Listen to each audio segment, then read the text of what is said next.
Thank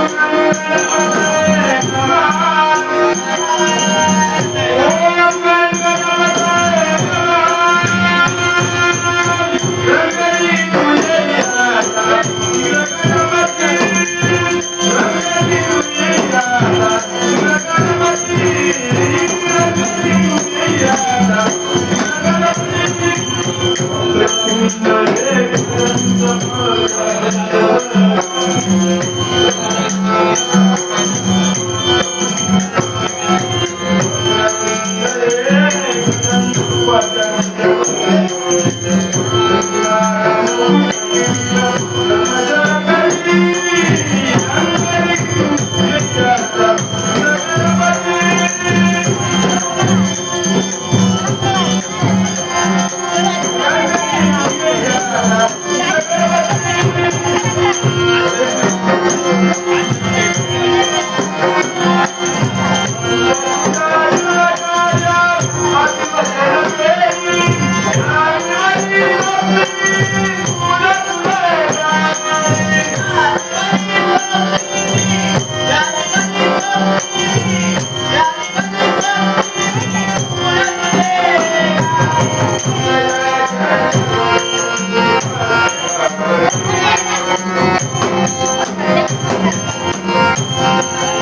सोय झालेली आहे. चिंता नाही. एकटा आपला भूमीवर फिरतोय. कोण आणलं होतं? सोहम गावकर. सोहम गावकर यांचे काल गाई वासर राखत होतो. आज पगार दिला. सोहम गावकर गावकर परिवार यांचे आभार मानतो आणि स्वीकार करतो.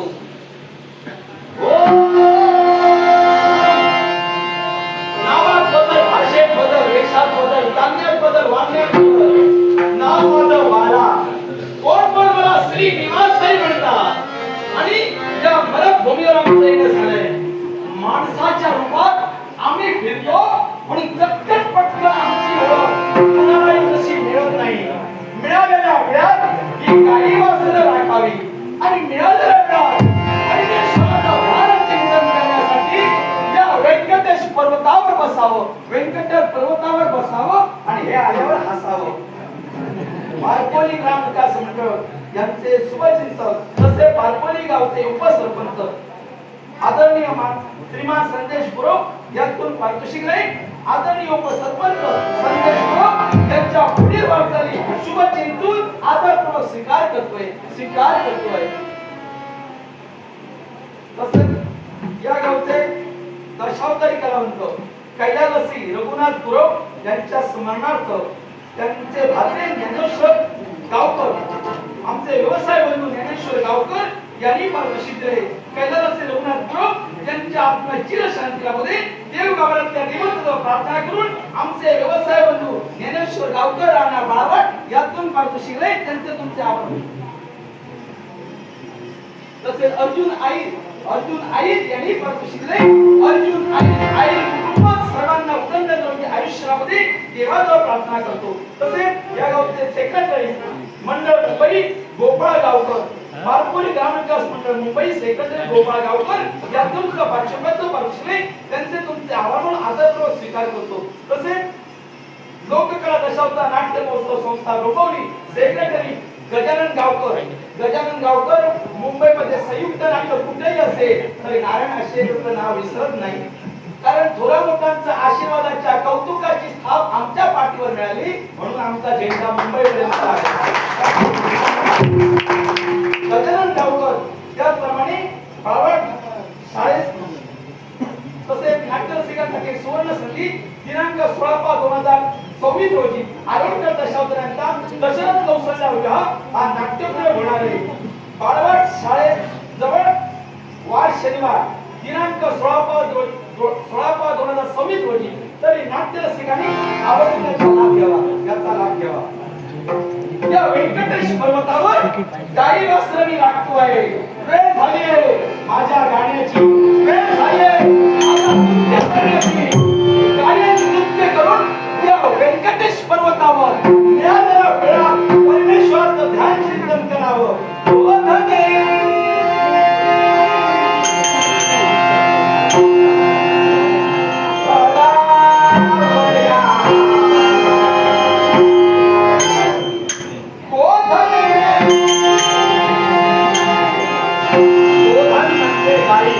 काय म्हणते गोधन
झाली आणि या व्यंकटेश पर्वताच्या पायथ्याजवळ बसली आहे. तेव्हा मिळालेल्या वेळात आपण परमेश्वराचं चिंतन करावं. या व्यंकटेश पर्वतावर ओम ब्रह्मांड ब्रह्मणे नमः.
सांगा भविष्य सांगा बसा बसा बसा असं नाही सांगा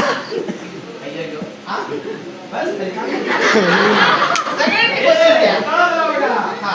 आता भविष्याचा हात असतो तिकडे, आम्ही असतो इकडे, ती बसती रामेश्वराला, आम्ही बसतो सोमेश्वराला. सगळं सांगून ज्योतिष तरी पण सांगतो राजा आज्ञा उत्तमाची पाळतो. हा. ज्योतिष सांगण्यापूर्वी तुमचं भाकीत सांगण्यापूर्वी एक सांगतो गोष्ट. एक सांगतो गोष्ट. गोष्ट म्हटल्यावर पटकन गोष्ट सांगा. पण ती कावळ्याची वगैरे एक सांगतो गोष्ट घ्यायला घेतो गोष्ट. बोलतो मी नेहमी स्पष्ट, नाहीतर पोरीचं भवितव्य होईल. एक भला राजा होता. कोण होता? एवढा होता बघा. एक भला राजा होता. त्याने ठरविलं मातीच्या घड्यात खीर बनवायची. काय बनवायची? खीर. मातीच्या घड्यात खीर बनवायची. पण मातीचा घडा कुठे ठेवायचा? आकाश एवढा दूर.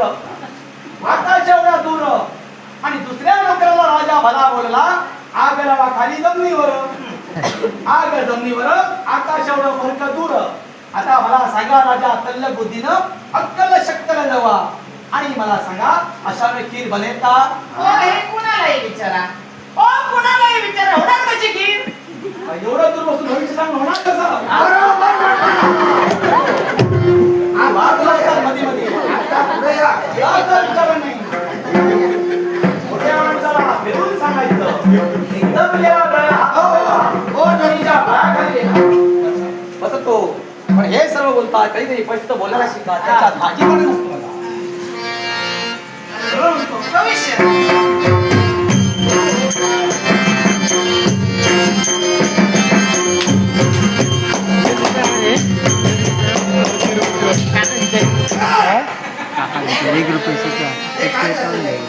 बसवितो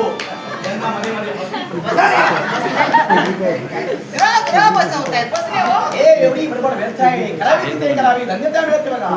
तुमचा उरे करा हात म्हणतो. हे काय करतो? हात दाखवतो. असा नसतो. डावा बाईचा डावा असतो, पुरुषाचा उजवा असतो. हात म्हणतो. तांदळ पोराई घालवते. असा नसतो. हात आंघोळ केली होती.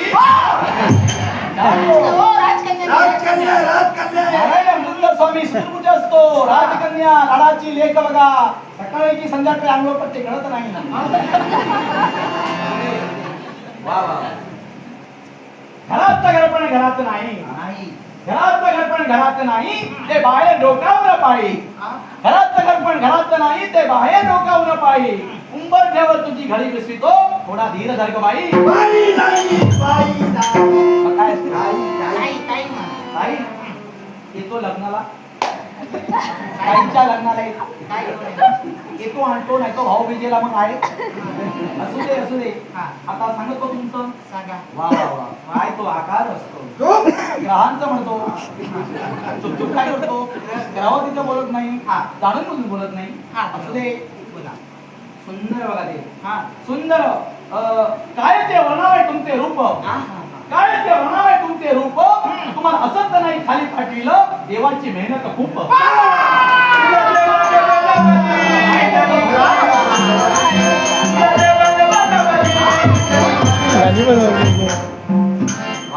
रवी रवी सोम मंगळ बुध गुरु शुक्र सप्तम स्थानी बसला शनी. राहू केतू पुन्हा फिरला रवी.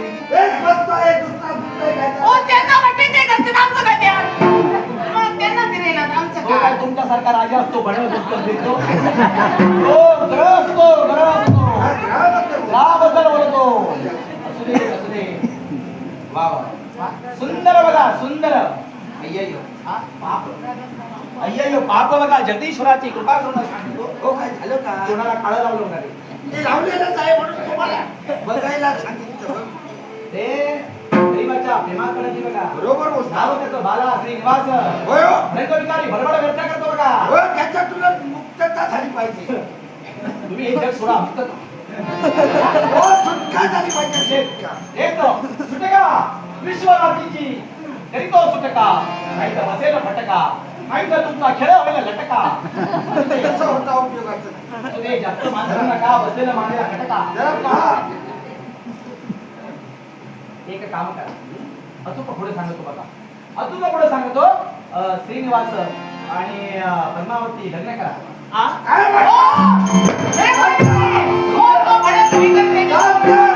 देणार त्या औरंगाबाद करायची मी इथं लग्न लावतो. काहीच देणार तुम्ही म्हणता ते तरी योग्य असतो ही सांगत तर सत्य असतो हे सत्य.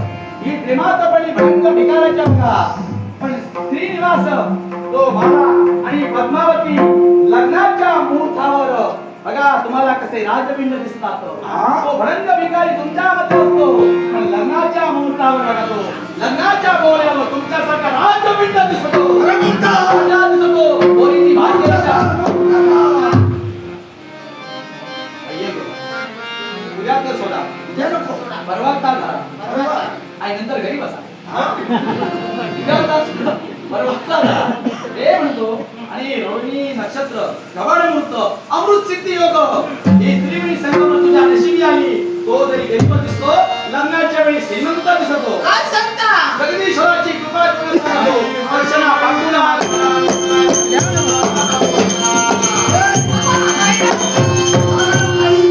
ज्योतिषी म्हणजे ज्योतिषी परमेश्वर तुझा नृत्य नाही हो तर उद्याचा एकच दिवस राहिला. एकच दिवस घाई किती करायची एवढी केली. पुरुषांची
कारण आमच्या बाळेची एक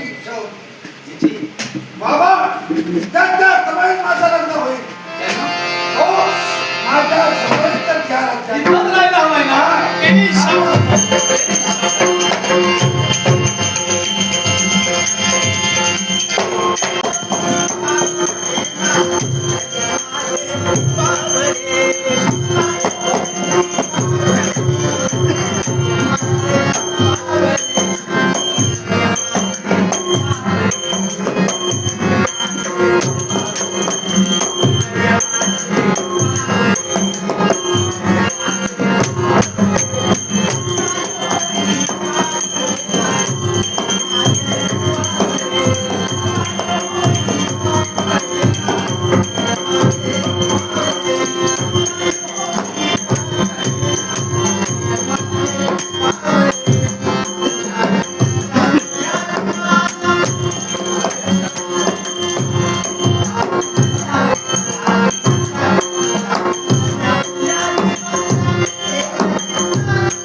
येऊ लग्नाला वय झालं. हर्ष भोगले हर्ष भोगले भोसले भोसले तुम्ही पाळ येतो तुला इथं की नाही? हर्ष भोसले हा. लग्नासाठी आहे दत्तराम नाही दत्ताराम नाही लग्नासाठी लग्नासाठी हे तिकडे आहे दिलाय दत्तराम नाही स्वराज साईश गुरव तसे हर्ष भोसले यातून लग्नाचं भाषवले दत्तराम नाईक स्वराज साईश आणि हर्ष यांना शुभ चिंतून आदरपूर्वक स्वीकार करतोय आणि भावदेवतेचा आशीर्वाद घेतोय. हे देवा हा. वैकुंठीचा नारायणा हा. तू तर आहे की देव तत्व देव आपल्या शब्दाला कधी बदलत नाही माझ्या प्रश्नाचं उत्तर द्या काय ते? त्यावेळी तुमचं आणि माझं लग्न झालं त्यावेळी देव आणि दानवासमोर घरगोर प्रत्यय केला हो. मी माझ्या एका शब्दाचा धनी आहे शब्दाला मी कधी बदलणार नाही मग मला सांगा माझ्याशी लग्न करताना दुसरीशी लग्न करणार नाही म्हणून सांगितलं ना ही कोण ही महालक्ष्मी. समज कोण आणि एका शब्दाचा धनी आहे शब्दानं घडवितो आणि शब्दानं बोलवितो तुझ्या सर्वांगाचे काम करून ऐक ही कोड आणि तू ऐक ही कोड मी लग्न एकीशीत केलेलं आहे लक्ष्मी तूच ती पद्मावती होय आणि पद्मावती तू ती लक्ष्मी होय. देवा लग्नाचं की परमेश्वर तुम्हाला म्हणताय तुमच्या मुखात ते शब्द संकेत कळताय पण मी ती पद्मावती कशी काय बरं ऐक तू म्हणते कोणी सामान्य नव्हे मग दक्ष प्रजापती यांची कन्या ख्याती तुझे पिता भृगु महंतांना देण्यात आली. बरोबर मरणभूमीवर आश्रमात तुझा पहिला जन्म झाला तुझं पहिलं नाव श्री असं होतं पण कालांतरानं देव दानव सागर मंथन झालं त्या सागर मंथनात मनुष्य रूप सोडून तू रत्न रूपात गेली आणि तू कमळातून वर आलीस. कमळ म्हणजे पद्म कार्तिक शुक्ल द्वादशी दिवशी तू मला ओरिलस आणि विष्णुप्रिया भार्या झालीस. पुढे तुझं माझं भांडण झालं माझ्या संसाराचा त्याग करून तू निघून गेलीस पण तुझं माझं भांडण झाल्यानंतर तुझं तेज तुला सावरता येईना. ऐश्वर्य सत्य सदाचार तुझ्या शोभून दिसू लागले म्हणून एक लक्ष्यावरून तुला लक्ष्मी म्हणण्यात आलं पण लक्ष्मी तुझं तेज तुला सावरता येईना ते तेज तुझं खाली मरत भूमीवर पडलं म्हणजे कमळात जिथून तुझी उत्पत्ती झाली होती त्या पद्मातून पद्म म्हणजे कमळ आकाशात भारा निवास समेरीचे राजे स्नानाची कर्म परिपूर्ण करत असताना रंगाचा आवाज आला आकाशवाणी झाली दत्तक घ्या पद्मात मिळाली म्हणून हिचं नाव पद्मावती असं ठेवलं ते दुसरं तिसरं कुणाचं तेज नसून लक्ष्मी तुझ्यापासून दूर गेलेलं हे तुझं तेज होय हे मी पुन्हा मिळविलं. तुम्ही जाता जाता मला म्हणाला लक्ष्मी तुम्हाला सोडून जाते पण सोडून जात असताना माझ्या मुखात निघणारी प्रतिष्ठा आहे मी तुला पूर्ण तो प्राप्त करीन आणि तसा विचार करेन हो. पण हे तेच माझ्यात कसं समाविष्ट होणार माझी लक्ष्मी परिपूर्ण करण्यासाठी तुझं तेज दूर गेले आहे तरी पुन्हा तुला देतोय.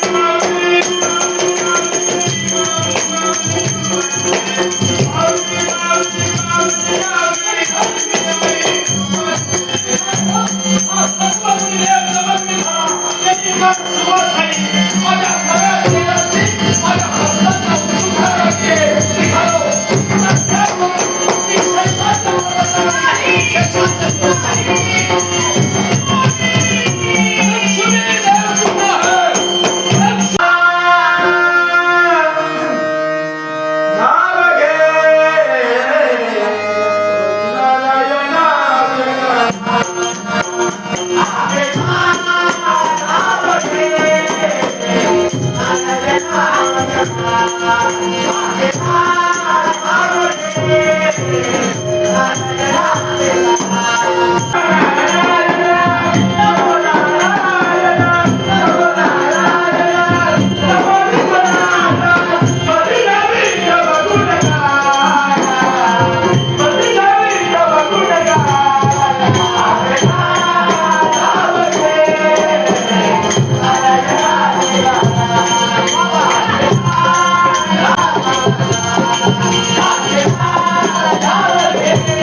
मला विश्वाला बाजूला सांगतोय, पण एक गोष्ट विसरतोय. काय ते?